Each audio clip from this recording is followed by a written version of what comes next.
할렐루야. 아멘.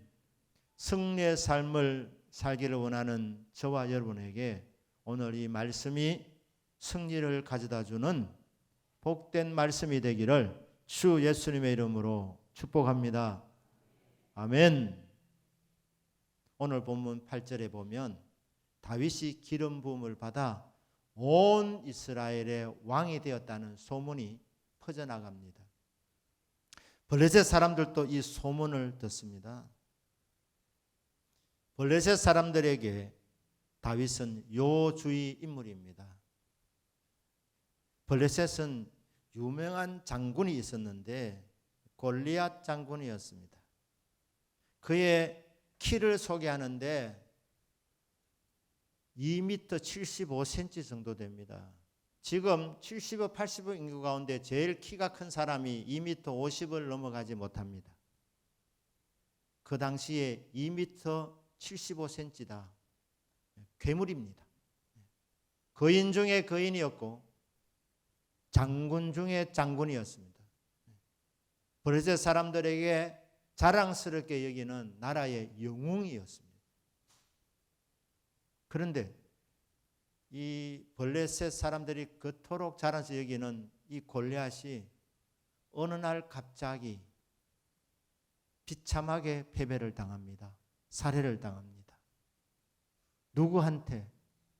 듣보잡이라고 들어보지도 못하고 보지도 못했던 무명의 10대 소년에게 칼싸움을 하다가 칼에 맞아 죽으면 덜 부끄러울 텐데 이 소년이 던진 물맷돌에 맞아가지고 뒤로 넘어져가지고 결국 이름 없는 소년에게, 이 군인도 아닙니다. 20살이 못 되기 때문에 군인의 자격 나이로 해당되지 않냐는 이 다윗이라는 어린 소년에 의해서 블레셋의 영웅 거인 골리앗이 죽임을 당했습니다. 블레셋 사람들 얼마나 미워했겠습니까? 블레셋 사람들의 공공의 적 1호가 다윗입니다. 죽이고 싶은데 다행스럽게 이스라엘의 사울 왕이 다윗을 죽이려고 했습니다. 그러니까 우리가 손 안 써도 사울 왕이 처리하겠구나. 왜? 모든 권력을 다 갖고 있으니까. 다윗 하나 그냥 쉽게 제가 줄 알았는데 이게 웬일입니까? 지켜보니까 다윗이 죽임을 당한 것이 아니라 사울이 죽임을 당하고 다윗이 온 이스라엘의 통치자가 된 겁니다. 무서운 인간입니다. 이 다윗이. 블레셋 사람들 눈에 볼 때. 다윗이 또 유명 하나 있는데 골리앗을 물리친 거 10대 때. 또 하나는 약속의 땅 가운데에 정말 노른자위 땅입니다. 전략적 요충지입니다. 견고한 성입니다. 예루살렘 이 약속의 땅인데 여호수아를 통해서 정복했지만 그 땅은 차지하지 못했어요. 왜냐하면 그 성에 여부수 족속이 살고 있어요. 워낙 막강해서 그 땅을 점령하지를 못했습니다. 400년이 흘러왔는데 아무도 여부수 족속을 쫓아내고 약속의 땅이지만 그 땅을 차지하지 못했는데 이 일을 누가 했느냐? 다윗이 했습니다. 다윗이 여부수 족속을 쫓아내고 예루살렘을 차지하고 그 성의 이름을 다윗성이라고 그렇게 짓습니다. 다윗은 두려움의 대상입니다. 근데 이 사람 왕이 되었다는 거죠. 자, 블레셋은 이스라엘과 숙적지간입니다. 길보아산 전투에서 블레셋 군대가 사울 왕을 죽이고 사울의 아들들을 다 죽이고 큰 승리를 거둡니다. 그 이후로부터 블레셋이 이스라엘 땅을 지배했습니다. 그런데 이 만만찮은 요지 인물이 죽임을 당하지 않고 이스라엘의 왕이 되었다. 다윗은 뛰어난 장군이기 때문에 블레셋으로부터 빼앗긴 것 다 회복할 것을 블레셋 사람들이 예측을 했습니다. 그래서 뭐라 합니까? 왕이 되자마자 공격하는 겁니다. 왜냐하면 싹을 잘라버리려고. 권력을 완전히 장악하기 전에 빨리 손을 써서 후환을 없애버리려고. 골리앗을 물리쳤던 블레셋의 철천지 원수 다윗, 막강해지기 전에 손을 쓰자 해서 블레셋 사람들 총동원령이 내립니다. 그래서 모든 블레셋 사람들이 다윗을 찾으러 나왔다는 거예요. 찾으러 왜 나왔습니까? 잡아서 죽이려고. 블레셋 모든 사람들이 지금 동원되어져 있습니다. 다윗이 이 소식을 듣고 대항하러 나갔는데 다윗 생각보다 더 빨리 진격에 들어온 겁니다. 러바임 골짜기에 이미 와서 쳐들어온 겁니다. 적이 지금 코앞에 와 있습니다. 자, 이런 상황 속에서 다윗이 무엇을 선택합니까? 10절 말씀 보시면 다윗이 하나님께 물어 이르되 적이 쳐들어왔습니다. 지금 코앞까지 왔습니다. 다윗이 예상한 것보다 훨씬 더 빨리 진격해 왔습니다. 가만히 있으면 어떻게 됩니까? 먹히는 겁니다. 그러니까 어떤 판단이 들어오겠습니까? 같이 대항해야죠. 싸워야 되는 것. 이건 상식적인 일입니다. 싸움을 걸어왔으니까 가만히 있으면 당하니까. 그런데 당연하게 대항해서 싸워야 되는데 다윗은 싸우지 않고 먼저 무엇을 했느냐? 하나님께 여쭈어보았다는 거예요. 기도로 물어보았다는 것입니다. 성도의 최우선의 선택은 기도입니다. 너는 범사의 것을 인정하라. 그리하면 내 길을 지도하시리라.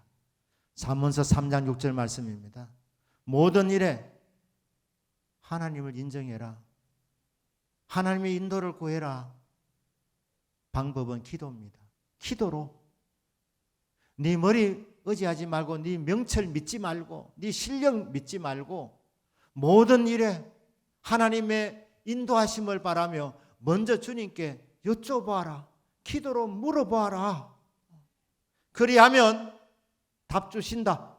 네 길을 지도하여 주신다. 다윗 타고난 장군입니다. 어릴 때부터 겁이 없었습니다.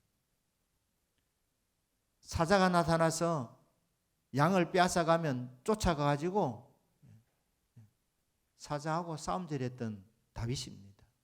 주먹으로 때려서 죽였다고 나와 있습니다. 곰도 무서워하지 않았고. 진짜 타고난 군인들은 전쟁터에 임하면 이게 피가 끓는다 그러네요. 막 가슴이 뛴다고 그럽니다. 다윗이 자기 고백할 때 나는 적진을 앞으로 전진하며 뛰어간다. 담을 훌쩍 뛰어넘나이다. 왜? 겁이 없으니까. 타고난 군인이니까. 타고난 장군이니까. 전쟁 체질입니다. 그런데 쳐들어왔으니까 실력 발휘할 수 있습니다. 전쟁할 수 있습니다. 그런데 다윗이 하나님께 여쭤보는 겁니다. 무서워서? 아닙니다. 어떻게 하면 피할 수 있을까? 그 방법을 묻는 것이 아니라 하나님 앞에 먼저 여쭤보는 내용이 두 가지 질문. 하나는 주여 제가 치러 올라가리까? 저기 쳐들어왔는데 제가 치러 올라가리까? 무슨 말입니까? 전쟁을 할까요? 하지 말까요? 입니다. 전쟁할 때 피가 끓는 타고난 군인이지만 그리고 쳐들어왔기 때문에 전쟁을 하는 것이 당연한 일이지만 그 마땅한 것도 당연한 것도 다윗은 당연하게 생각하지 아니하고 하나님께 여쭤본 겁니다. 쳐들어왔지만 전쟁해야 되는 상황 같지만 그래도 아버지 하나님 해야 될지 안 해야 될지 주님 저에게 답을 주십시오. 전쟁하는 결정권이 이스라엘 왕인 자격이 있는 것이 아니라 만유의 주제이신 하나님께 있음을 믿음으로 고백하면서 주님 앞에 여쭤보는 질문입니다. 주여, 전쟁 걸어왔는데 할까요? 하지 말까요? 이어서 던지는 질문이 뭡니까? 제가 치러 올라가면 주님께서 그들을 내 손에 넘겨주시겠나이까? 무슨 말입니까? 이기게 해주실 겁니까? 아니면 패배를 맛보게 될 것입니까? 이길 겁니까? 질 겁니까? 이걸 묻습니다. 이게 뭡니까? 전쟁의 승패는 말과 무기의 좋고 나쁨에 결정되는 것이 아니라는 것입니다. 사울을 위하여 마병을 예비하거니와 이기면 여호와께로 말미암느니라. 여호와 니시의 하나님, 이기게 하시는 여호와 하나님, 승패는 하나님의 손에 달려 있사오니 주님, 제가 치러 올라가면 하나님께서 내 손을 들어주실 겁니까? 도와주셔서 이기게 만들어 주실 겁니까? 그렇게 하나님 앞에 묻습니다. 맞습니다. 전쟁의 승패는 하나님의 손에 달려 있습니다. 다윗은 골리앗을 물리치러 갈 때도 활과 창을 준비해서 간 것이 아닙니다. 골리앗을 향해서 너는 활과 창을 갖고 나에게 나오지만 나는 만군의 여호와의 이름으로 너에게 달려간다. 달려가면서 보니까 시냇가에 물맷돌이 있는 거예요. 그것을 잡아가지고 집어 던졌더니 그게 명중을 한 것뿐입니다. 그는 만군의 여호와의 이름을 믿고 나갔던 것입니다.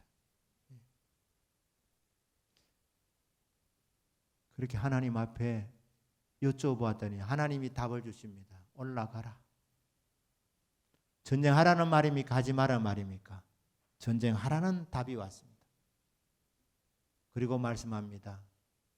블레셋 사람들을 네 손에 넘겨주겠노라.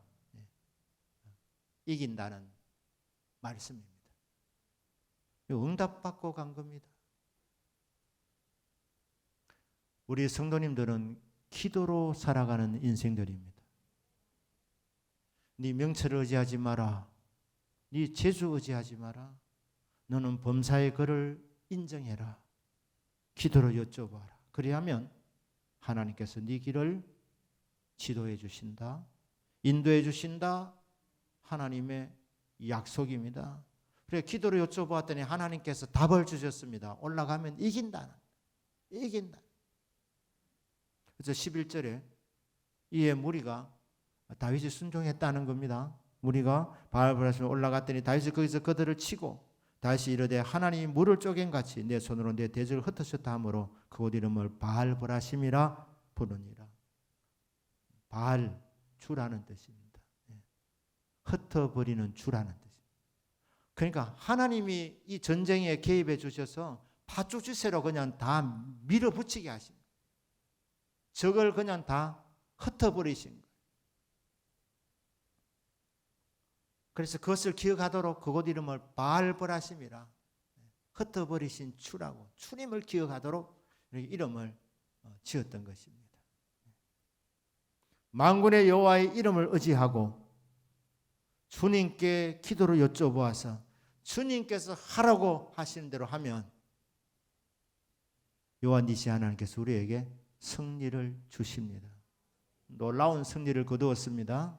여기서 끝나야 되는데 이 블레셋 사람들은 영적 감각이 둔한 사람들 아닙니까? 13절 보면 블레셋 사람들이 다시 골짜기를 침범한지라. 다시 전쟁을 걸어옵니다. 분해서 전열을 재정비하고 무기를 다시 보강을 해가지고 다시 골짜기로 쳐들어왔습니다.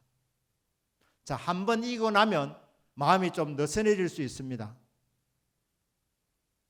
지난번에 이겼는데 뭐 이번에도 이기겠지 하면서 또 싸울 수 있습니다. 그런데 두 번째 싸움 걸어왔는데도 다윗은 바로 싸우지 않고 하나님께 또 여쭤봅니다. 그러니까 14절에 다윗이 또 다시 하나님께 묻는 겁니다. 하나님께서 함께 해 주셨습니다.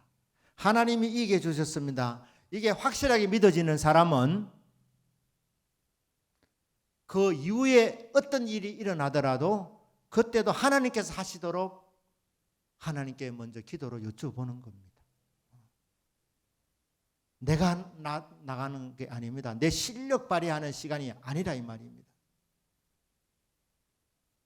우리가 나이가 4학년이 넘어가고 5학년이 넘어가고 6학년이 넘어가고 7학년으로 접어들고 이렇게 세월이 가면 갈수록 연륜이 쌓이면 쌓일수록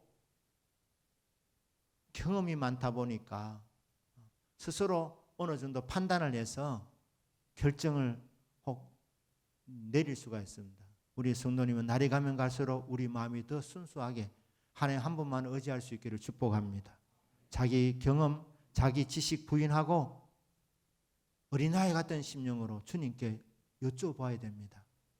주님, 이런 일을 만났습니다. 어떻게 하면 좋겠습니까? 또 싸움을 걸어왔습니다. 하나님이여, 싸움을 할까요? 하지 말까요? 올라가면 적을 내 손에 넘겨주겠나이까? 안 넘겨주겠나이까? 비슷한 질문을 던진 겁니다. 자, 뭐라고 답을 줍니까? 하나님께서 올라가라고 답을 주십니다. 그리고 이번에는 더 구체적인 답을 주십니다. 마주 올라가지 말고 그들 뒤로 돌아 뽕나무 숲을 맞은편에서 그들을 기습하라고. 첫 번째 전투는 전면전이에요. 자, 보통 고대에서 전쟁을 하면 넓은 들판에서 서로 마주보고 그리고 함성을 지르면서 막 달려 들어갑니다. 목사님 어떻게 아느냐? 영화에 보니까 그래 나오더라고요. 그래서 이제 싸움을 붙는 이게 전면전입니다. 그런데 하나님께서 이 두 번째 답을 주실 때는 이렇게 마주 보면서 전면전을 하지 말고 적진 뒤로 돌아가라고. 뒤로 돌아가서 그 다음에 뽕나무 숲을 맞은편에서 기다리라는. 언제까지? 뽕나무 꼭대기에서 발자국 소리가 들릴 때까지 기다려라. 그리고 그 소리가 들리면 기습해라. 이게 기도로 하나님께 여쭈어보는 다윗에게 주신 하나님의 응답입니다. 그런데 이 응답은 믿음이 요구되는 응답입니다. 하나님께서 우리에게 답을 내려주실 때에 어떤 때는 하나님 이 방법인가 이런 이제 생각이 드는 응답이 올 때가 있습니다. 그때 여러분 분별하셔야 됩니다. 이 음성이 내 속에서 올라오는 내 생각의 소리인지 마귀가 주는 소리인지 하나님의 음성인지 분별하셔야 됩니다. 점검하셔서 하나님의 음성이라고 확실하게 이게 믿음이 오면 그러면 하나님 주시는 방법이 좀 상식에 좀 어긋나는 같이 보이더라도 여러분 순종하셔야 합니다. 자, 여러분 전쟁하는데 하나님께서 뒤로 기습을 해가지고 뽕나무 숲에서 기다려서 뽕나무 그 꼭대기에서 행군하는 소리가 들리고 하는 이거는 역사 가운데 이때가 한 번도 일어나지 않았던 일입니다. 그러니까 이거는 믿음으로만 받을 수 있는 전략이었습니다. 다윗이 자 이번에도 우리 전쟁하는데 이번에는 전면전이 아니라 뒤로 돌아간다. 어디로 갑니까? 뒤쪽에 뽕나무 숲을 맞은편에. 그 다음에 전략이 뭡니까? 기습을 하는데 바로 하지 않고 기다린다는 거. 기다리다 보면 뽕나무에서 발자국 소리가 들릴 것이다. 사람들이 어디 그렇게 올라갈 수 있다는 말입니까? 하늘에서 소리를 내리시든지 무슨 사인을 여러 가지 할 수도 있는데 꼭 이 방법이냐? 의심하려면 끝도 없는 방법입니다. 예수님께서 병자를 고칠 때 안수기도 해주면 다 되실 텐데 어떤 때는 어떻게 합니까? 이 앞 못 보는 사람에게 실로암 못에 가서 한번 씻고 오너라. 뭐 그래 필요합니까?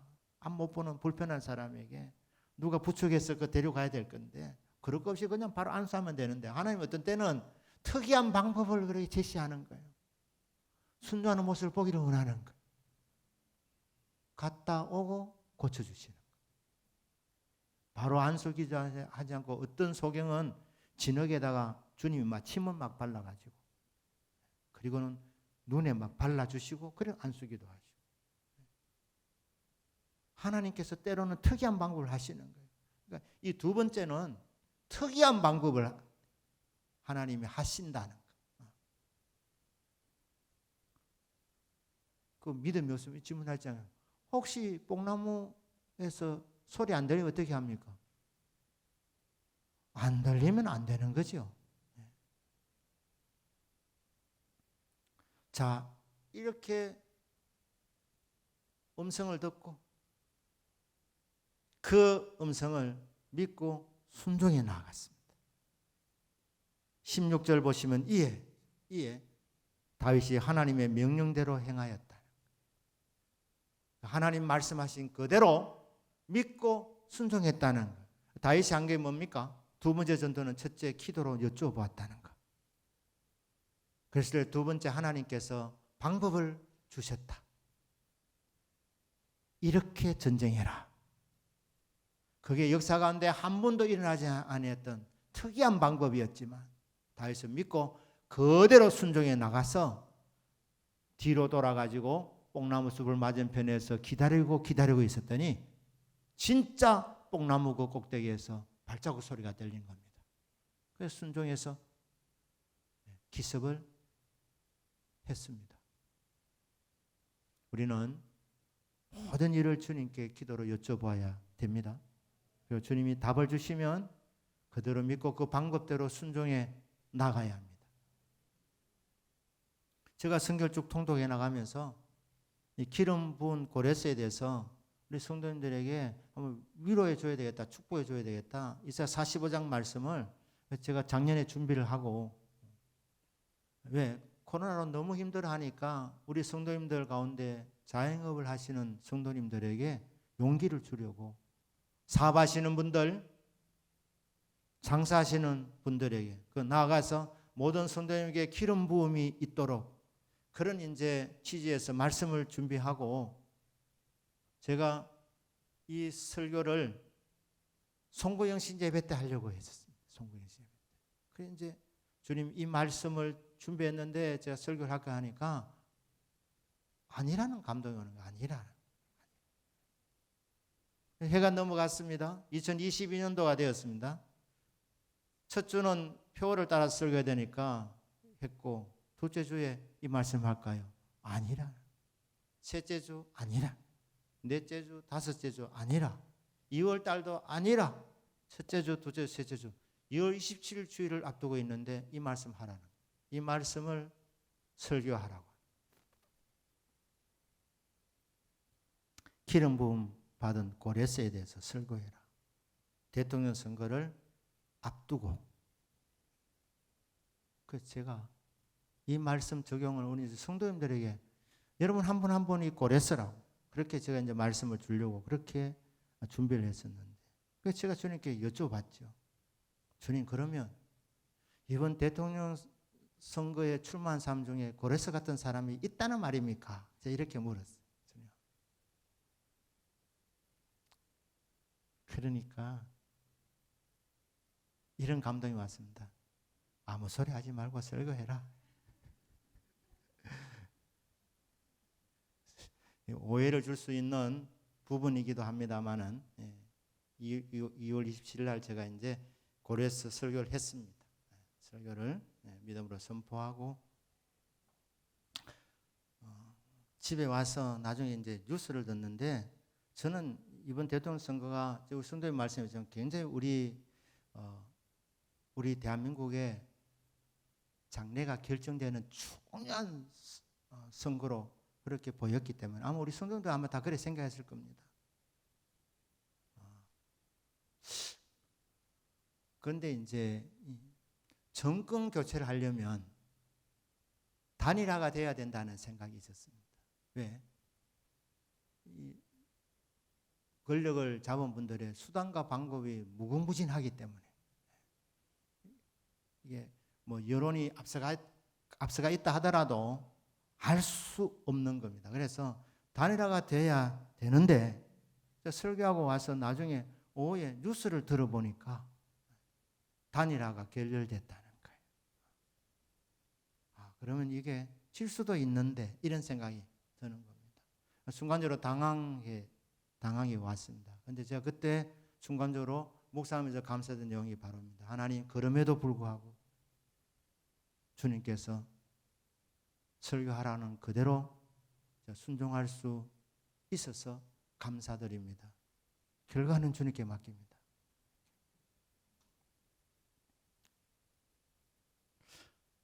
여러분, 하나님께서 우리 대한민국을 사랑하셔서 이번 대통령 선거에서 우리에게 큰 은혜를 베풀어 주신 줄로 믿습니다. 이것은 우리 교회에서 기도하시는 성도님들과 금식하며 부르짖던 성도님들뿐 아니라 우리 대한민국에 얼마나 많은 성도님들이 기도하고 금식하며 부르짖었겠습니까? 그러니까 그 하나님께서 그렇게 기도를 시키시고 하나님께 우리 기도에 응답을 내려주셔서 하나님이 우리 대한민국에 일제 압제에서 해방된 것보다도 그리고 하나님 공산주의의 침략을 막아주셔서 휴전하게 됐는데 그 이후에 70년 지난 이 시점에서 하나님이 공산주의가 아니라고 사회주의가 아니라고 이제 자유민주주의의 꽃을 피우라고 하나님께 우리에게 큰 응답을 내려준 줄로 믿습니다. 이제 기도는 본격적으로 시작되어야 됩니다. 그러니까 윤석열 정부 5년 동안에 하나님이여 고레스처럼 서임받게 하여 주십시오. 이 비상식적인 일들이 얼마나 많이 일어났습니까? 이제 상식이 흐르는 나라가 될 수 있도록 그리고 헌법 질서가 다시 지켜질 수 있도록 헌법이 존중되는 그런 나라가 될 수 있도록 공정한 나라가 되도록 공의가 하수같이 흐르는 나라가 되도록 불의와 불법이 사라지는 나라가 되도록 과학 대한민국, 기술 대한민국이 되어서 잘 사는 나라 차원을 넘어서 세계를 이끌어가는 나라가 될 수 있도록 그렇게 멋진 정치를 할 수 있도록 우리는 5년 동안 하나님이여 윤석열 당선자에게 기름 부어주시고 고레스처럼 사용하여 주셔서 우리 대한민국을 크게 쓰임받도록 만들게 역사하여 주십시오. 그렇게 우리 계속해서 기도하셔야 합니다. 기도대로 주시는 응답대로 순종하면 됩니다. 그럼 어떻게 되느냐? 16절 17절에 기도해서 물어보아서 응답을 받고 그 응답하신 대로 제시하는 방법대로 순종해 나가면 어떤 일이 일어나느냐? 16절 중반부터 보면 버레셋 사람들의 군대를 쳐서 기본에서부터 게셀까지 이르렀더니 하나님께서 버레셋 군대를 하나님께서 다 쳐부수도록 만들어 주셨습니다. 기본은 베냐민 지파에 속한 땅입니다. 그리고 게셀은 에브라임 지파에 속한 땅입니다. 이스라엘의 그 12지파 중에서 베냐민과 에브라임 지역이 좀 부유한 지파입니다. 잘 사는 지파들입니다. 그 좋은 땅을 길바산 전투 이후로부터 브레셋이 이게 계속해서 영향을 주고 있었습니다. 그런데 하나님께서 이 베냐민 지파에 속한 땅 기본에 있는 브레셋 군대를 쫓아보낸 쳐부순 겁니다. 그 다음에 이 게셀 여기는 에브라임 산지에 속한 땅인데 거기 있는 브레셋 군대도 몰아내 주신 거예요. 그리고 이 게셀 지역은 브레셋 지경의 접경 지역입니다. 그러니까 브레셋 군대가 이제 이스라엘 지경에서 다 쫓겨나서 이제 저 땅으로 갔다는 겁니다. 그러니까 두 번의 전투를 통하여서 하나님께서 블레셋을 처리해 주신 겁니다. 이스라엘 땅에 평화가 왔습니다. 그리고 이스라엘 땅이 든든하게 세워졌습니다. 이게 기도하고 응답받아 순종한 결과입니다. 여기서 끝나지 않고 17절에 다윗의 명성이 온 세상에 퍼지고 하나님께서 이기해 줄 뿐 아니라 다윗의 이름을 높여주신 겁니다. 다윗의 명성이 온 세상에 퍼져나가도록 하나님은 자기를 존대하는 자를 하나님이 존대히 여겨주십니다. 하나님을 존귀 여기는 자를 하나님이 존귀하게 만들어 주십니다. 하나님 우습게 여기는 사람을 하나님은 우습게 여깁니다. 그대로 심은 그대로 거두게 하십니다.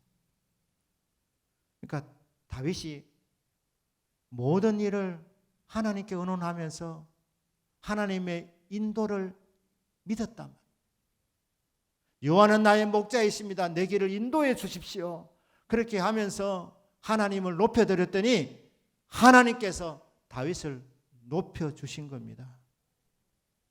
그 다음에 여호와께서 모든 이방 민족으로 그를 두려워하게 하셨더라. 그 다음에 무슨 은총이 주어집니까? 주변의 나라들이 다윗과 이스라엘을 두려워하게 만들었어요. 아, 이제 건드리면 큰일 나겠구나. 낭패 보겠구나.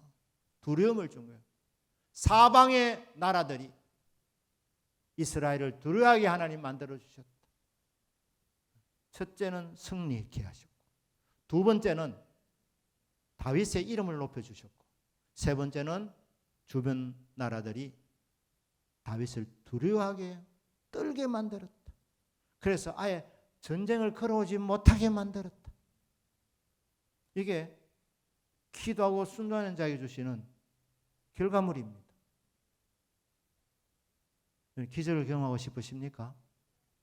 그러면 먼저 기도로 철저히 주님께 여쭤보십시오. 하나님께 방법 주시면 그 방법에 순종해 보시길 바랍니다.